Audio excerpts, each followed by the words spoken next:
Հարկը շատ պարզ բացատրություն ունի, ավելի ճիշտ սահմանում, որը գրեթե ունիվերսալ է, ամբողջ աշխարհում գրեթե նույնն է, հարկը դա համահավասար, համապարտադիր եւ անհատույց վճար է։ Այս անհատույցը շատ կարևոր է, որովհետեւ եթե հատուցվող լիներ, այլ հարկ չէր լինի։ Անհատույց նշանակում է մենք գումարը տալիս ենք պետությանը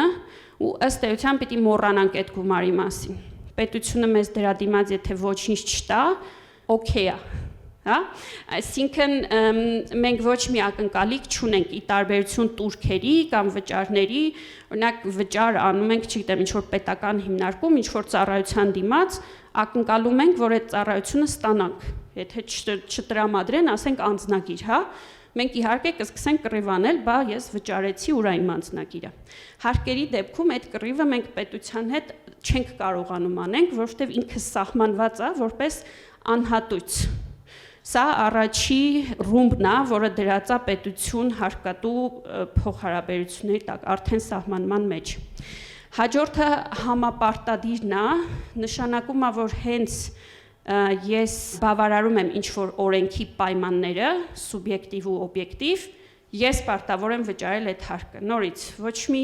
առևտուր, ոչ մի ինչ-որ բայց կլինի չվճարեմ եւ այլն, սենց բաներ չի աշխատում հարկերի դեպքում, համապարտադիր, եթե օրենքի տակ ես ընկնում եմ, պիտի վճարեմ։